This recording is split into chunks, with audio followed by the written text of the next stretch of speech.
Funny how people unsubscribe from your life without notice. One day they swear forever, the next they're gone. But hey, if you're here, hit subscribe. It's free, unlike loyalty. I had always believed my marriage was built on trust, on love, on an unshakable foundation. My wife, let's call her M, and I had been together for 6 years, married for 4. We were that couple, best friends, partners in crime, laughing at inside jokes and navigating life's little challenges together. But then the shift happened. At first, it was subtle, the kind of thing you wouldn't notice unless you were paying close attention. M started carrying her phone everywhere, even when just stepping into the kitchen or folding laundry. Before, she'd leave it lying on the coffee table for hours without a care. One evening I joked, "What, are you running a secret spy ring now?" She chuckled, brushing it off. "No, work's just been emailing me a lot." Seemed innocent enough. Until a few days later when she set a password on her phone for the first time. That caught me off guard. When I casually asked why, she muttered something about security and hackers. I let it go. I wasn't about to be that husband, paranoid over nothing. But then the call started. She would step out of the room whenever her phone rang. "Oh, let me just grab this real quick," she'd say before vanishing to the bedroom or outside onto the porch. If I asked who it was, the answer was always the same, just a friend from work. Then came the habit I didn't even know was a thing, keeping her phone face down on every surface. I only noticed because one evening I reached to hand her something, and she quickly moved her phone out of the way. It was such a small thing, blink and you'd miss it. But I didn't. And then there was the distance. Our conversations, once effortless, now felt strained, like I was pulling teeth. If I brought up the future, our anniversary plans, saving for a new car, she'd nod absent-mindedly. "Yeah, we'll see." Then she'd change the subject. The moment everything clicked into place was on a random Wednesday. She told me she was meeting a friend for coffee after work, normal enough. But as fate would have it, I happened to be running errands in the same area. I thought surprising her would be a sweet gesture. When I arrived, she wasn't with her friend. She stood outside the cafe, pacing back and forth, phone pressed to her ear. Her expression was tense, her voice hushed yet urgent. I stayed in my car watching, listening. I didn't mean to eavesdrop, but some words drifted through the air. "It's almost ready, starting fresh soon." My stomach clenched. This wasn't small talk. This wasn't a casual conversation with a coworker. It felt bigger, like a plan that didn't include me. That night when she came home, I asked, "How was coffee?" She launched into an elaborate story about her friend complaining about her boyfriend. She had every detail prepared, a script so well rehearsed that it made my skin crawl. I just stared at her.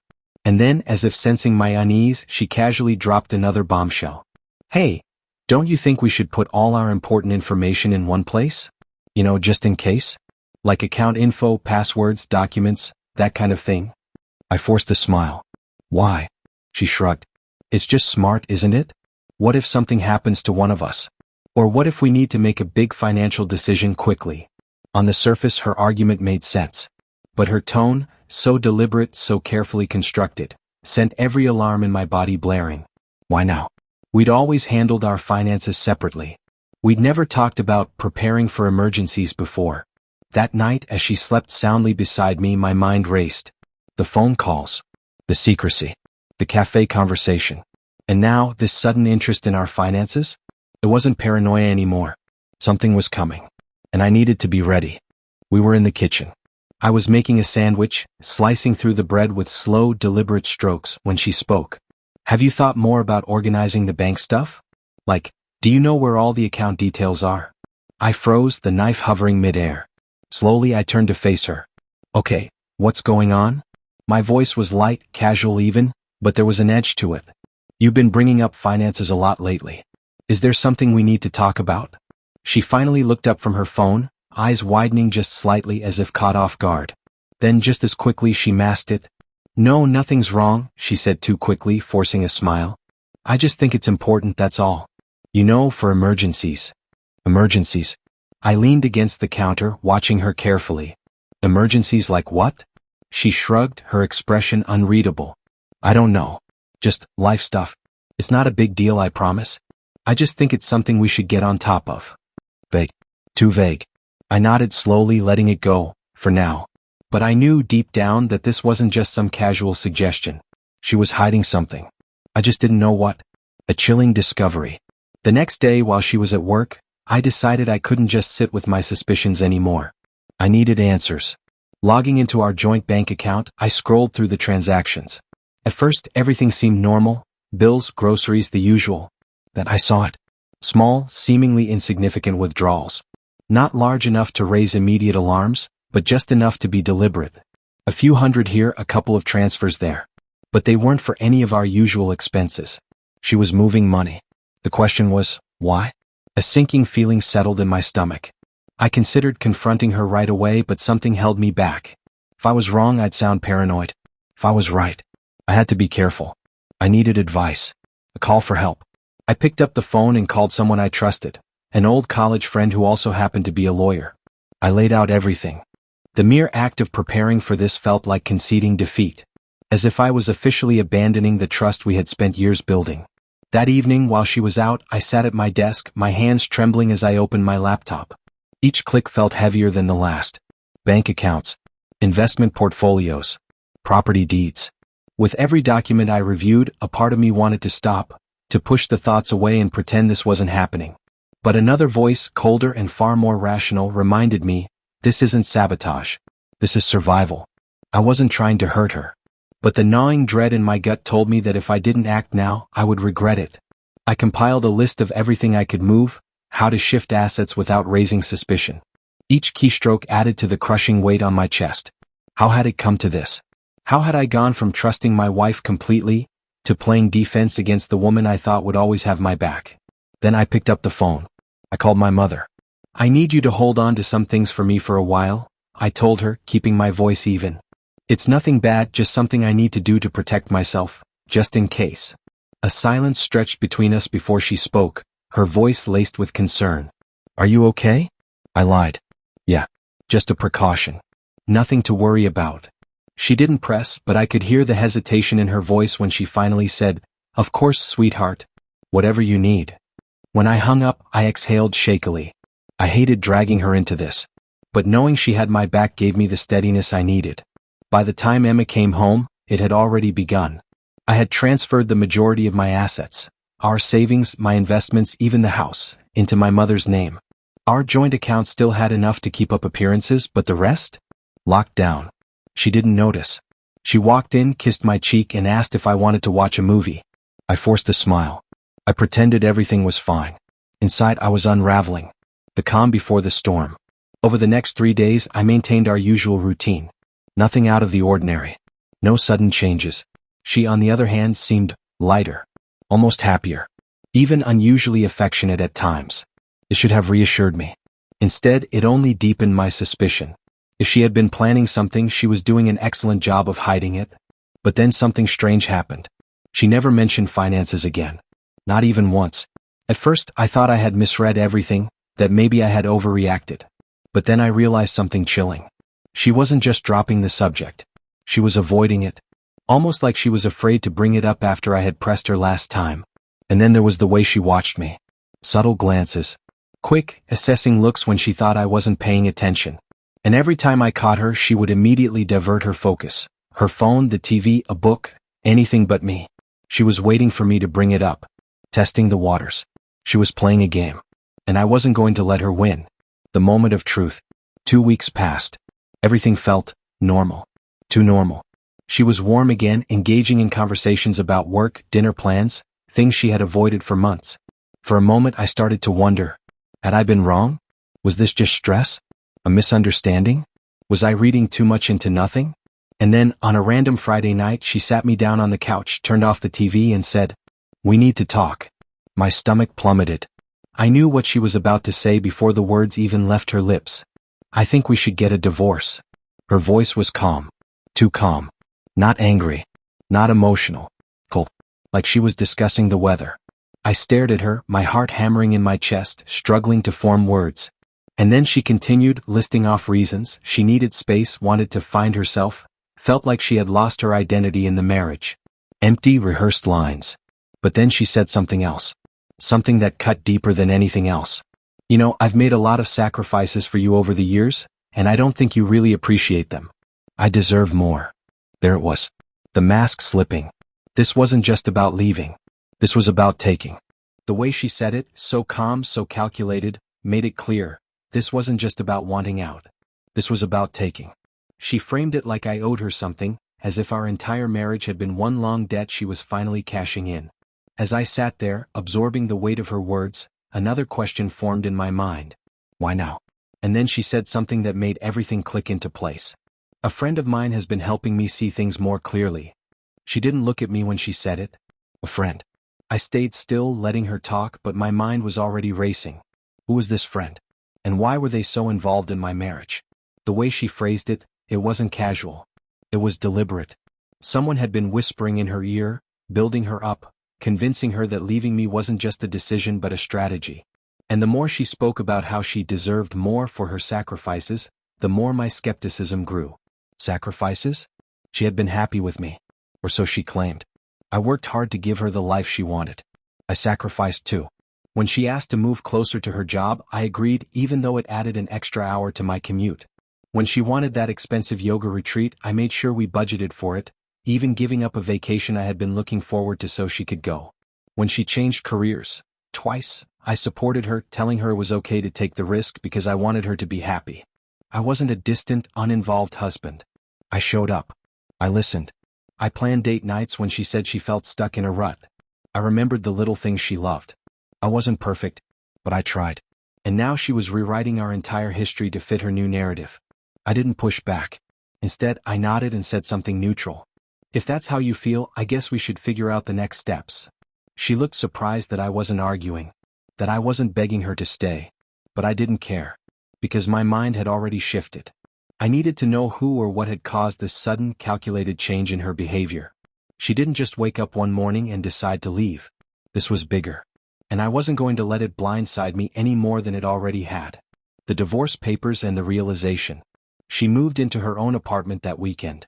By Monday, I had the divorce papers in my hands. And let me tell you, this wasn't just a separation. It was a hit job. She wanted everything. Half the house. My savings. My assets. Even the car. And then there were the ambiguous spousal support clauses, nonsensical, given that she had a high salary of her own. This wasn't just about walking away. She was expecting me to roll over and give her everything I had worked for. At first, I thought it was bitterness. But then I read through the documents again. The phrasing. The structure. The specific, aggressive demands. This wasn't her doing. Someone was guiding her through this. Someone who knew exactly how to gut me financially. So I started digging. I couldn't just ask her who had been in her ear. I had to be smarter than that. Following the trail. I started with her social media. She hadn't blocked me. And while she didn't post much, I went through her tagged photos and comments, looking for anything out of the ordinary. And that's when I noticed a pattern. One name kept appearing. Jake. He wasn't overt, just subtle enough to blend in. A like here, a supportive comment there. You've got this. Innocuous to most. But not to me. I clicked his profile. It was public. At first glance, he seemed ordinary, a 30-something marketing professional. But then, as I scrolled, I saw something that made my blood run cold. A photo of him at the exact same cafe where I had seen her weeks before, the same day I had overheard her talking about starting fresh. And then, even worse, a selfie taken inside what looked like her new apartment. It wasn't much, but it was enough. Connecting the dots. I couldn't confront her outright. Not yet. I needed more. So I reached out to one of our mutual friends, Lisa. She and Emma had been close for years. I kept the conversation light at first, casually asking if she had talked to Emma recently, if she had noticed anything off. Her reaction was immediate. I don't know anything about that, she said too quickly. She shut down the conversation. Almost as if she didn't want to get involved. That only made me more suspicious. So I tried again with another friend, Emily. At first, she was hesitant, responding vaguely. But when I pressed her, she abruptly ended the call. That should have been the end of it. But then minutes later, my phone rang. Emily. Her voice was quiet, nervous. I just need to make sure what I say doesn't come back to me. I reassured her. Long silence. And then she dropped the bombshell. She's been spending a lot of time with a guy named Jake. They met at work. And from what I've heard, he's the one advising her on the divorce. Hearing his name out loud was like having the final puzzle piece snap into place. This wasn't about space. This wasn't about finding herself. There was someone else in the picture. And he wasn't just influencing her decisions, he was orchestrating them. And I was going to find out why. That Saturday, I parked a block away from her new apartment, waiting. I needed confirmation. Not of my suspicions, I already knew, but of the reality I had been forced to accept. A few hours later she stepped out of the building. And she wasn't alone. Jake. They didn't hold hands. No obvious displays of affection. But the way they walked together, leaning in close, speaking in hushed voices, it was enough. They got into his car and drove off, leaving me staring at the empty space where they had stood. I didn't follow them. I didn't need to. At that moment I understood. She hadn't just fallen out of love with me. She had been preparing to leave. With him. And suddenly everything made sense. The emotional distance. The odd money questions. The sudden, forceful demands in the divorce papers. This wasn't just a separation. It was a heist. She wasn't just walking away. She was trying to strip me of everything before she left. And she had no idea what I had planned for her. The mediation. The first mediation session felt suffocating the moment we stepped in. Her lawyer came in carrying a binder so thick it looked like he was preparing to take down a Fortune 500 company. He barely greeted us before launching into her list of demands, spouting them off as if they were entirely reasonable. Half the house. Half the money. The car. My assets. And even some ambiguous spousal support nonsense, despite the fact that she made more than enough on her own. I didn't flinch. I let him talk, nodding slightly as if I were considering every word. But I wasn't. I was waiting. And then, finally, my lawyer leaned forward and slid a stack of documents across the table. His voice was calm. Measured. Before we proceed, I think it's important for everyone to review these. Her lawyer took the papers, skimming through them. At first, his face was unreadable. Then his brows furrowed. His confident posture stiffened. His fingers tightened around the pages as he flipped through them faster, his frown deepening. "What is this?" he finally asked, his voice laced with confusion. My lawyer smiled slightly. "These documents show the transfer of all major assets into a trust under my client's mother's name," he said smoothly. "The transfers were completed several weeks before the divorce filing. The trust is fully legal and irrevocable." Silence. Complete. Deafening. Silence. Her lawyer turned to her, a look of disbelief flickering across his face. "You didn't mention this," he said flatly. She snatched the papers from his hands, flipping through them with shaking fingers. Her face paled. This can't be real," she whispered. But it was. Notarized signatures. Legally binding transfers. Ironclad dates. She turned to me, her expression morphing from shock to rage. "You planned this?" she muttered, her voice low, deadly. "You knew I was going to file, and you set this up to screw me over?" I didn't respond. I just sat there, letting her connect the dots on her own. Her lawyer, looking thoroughly blindsided, cleared his throat. "We'll need to reassess our strategy," he said stiffly. Translation? They had no more moves left. When the meeting ended, I walked out of the conference room without a word. But she followed me. And in the hallway she grabbed my arm. Her eyes burned with fury, but underneath it I saw something else. Desperation. "This isn't over," she hissed. "You're going to regret this." I met her gaze, my voice steady. "I already regret trusting you," I said. "That's the only regret I have." Then I walked away. The meltdown. I expected backlash. But I underestimated just how fast she would unravel. By that night the calls started. Endless calls. At first, her messages were controlled. "I think we just need to talk. I know this got messy, but we can fix it." When I didn't answer, the tone changed. By the next day, the voicemails alternated between sobbing and screaming. One message was her crying, whispering about how she had made a mistake. The next, fury. Accusations. "You're so fucking selfish. You did this to punish me. I gave you everything and this is how you repay me?" Each call, each message was more erratic than the last. My lawyer advised me not to respond. I had no intention of doing so anyway, because I had already won. And she knew it. The fallout. I was finished playing her games. But she wasn't. When the calls and texts failed, she turned to something new, stories. Mutual friends started reaching out, confused, telling me she was claiming the divorce was all a hoax. A prank. "We were just testing each other," she had told them. It was all blown out of proportion. It was ridiculous. Who would believe something like that? The cracks in her story showed almost immediately. Friends started asking simple questions. Questions she couldn't answer. If this was a prank, why file real legal paperwork? Why hire a lawyer and demand half of everything? She floundered. And when people didn't instantly accept the hoax narrative, she pivoted. It wasn't a prank anymore. Now it was a test. "I wanted to see how strong our marriage really was," she said. But his reaction, it was too much. He betrayed me. Now I was the villain. And some people actually believed her. I started getting strange emails and messages from old acquaintances. Wow, I didn't realize things were so rough for her. Even her brother lashed out. You should have just talked it out instead of being so drastic. It was annoying. But I knew the truth would come out. And it did because of Matt. The messages. Matt wasn't my best friend, but we had always gotten along. A few weeks after the mediation, he messaged me. I have something you need to see. When we met, he pulled out his phone and handed it to me. Text messages. Between her and Jake. I frowned. How did you even get these? Matt sighed. Jake and I have a mutual friend. He heard them talking. And when he realized what was really going on, he felt guilty. So, he took screenshots. Sent them to me. I scrolled. My stomach twisted. It wasn't just angry venting. It wasn't an emotional response to a failing marriage. It was strategy. Cold. Calculated. Planned. Her message. Once the settlement's done, we'll have everything we need. I just need him to agree to the terms. Jake's response.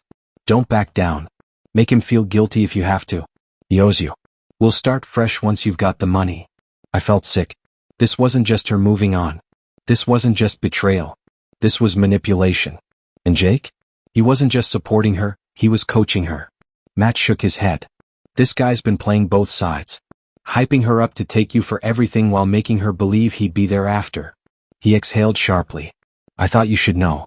You don't deserve this, man. I nodded. Thanks. When Matt left, I sat there staring at my phone. Everything made sense now. The sudden distance. Her fixation with our finances. The aggressive demands. She wasn't just trying to leave me. She was building a life with him, using my money to do it. The public unraveling. Matt shared the text with a few friends. And they spread fast. The reaction was immediate. People who had believed her, or at least stayed neutral, started distancing themselves. Even her closest allies stopped defending her. The whispers turned into avoidance. The invitations stopped. The sympathizers disappeared. And then Jake? He vanished. As soon as things started falling apart, he was gone. I wouldn't be surprised if he had been using her the whole time, feeding her fantasies of a fresh start while knowing she was the one taking the risk. But once it became clear she wasn't walking away with anything, he was out. No more texts. No more support. Just gone. Without Jake in her corner, her confidence collapsed. The calls and texts continued, but now they were different. No more accusations. No more entitlement. Just desperation. Can we just talk? Please? I'll do anything to fix this. Another voicemail. You don't have to forgive me, but can't we just settle this and move on? I'll drop everything if you just talk to me. I didn't respond. I couldn't. It was too late. She had already lost. The final chapter. As time passed, even the last few people who had stood by her began to drift away. The lies had crumbled. The manipulation was exposed. She was left alone, holding the weight of her own choices. One day her brother reached out to me. I'm sorry. At first I didn't understand. For what? I asked. For believing her. His voice was heavy with regret. I didn't know what she was doing to you. I should have never taken her word for it. I didn't hold it against him. People believe what they want to believe, until the truth becomes undeniable. A fresh start. As for me, I got everything I fought for. The house. My savings. But most importantly, peace of mind. For the first time in years, I didn't wake up feeling like I was walking on eggshells. I didn't feel manipulated. I didn't feel betrayed. I felt free. My mother, as always, was my rock. She arrived at my house with buckets of paint, new furniture ideas, and a list of ways to make this space mine again. And piece by piece I did just that. New beginnings aren't about forgetting the past. They're about choosing not to let it define you. She is a chapter in my story, but she is not the whole book. And now, the rest of the pages? They're mine to write. Does this story resonate with you? Have you ever trusted someone only to realize they were using you? Have you ever been made to feel like you were the villain, when you were just defending yourself? If this story spoke to you, let us know in the comments.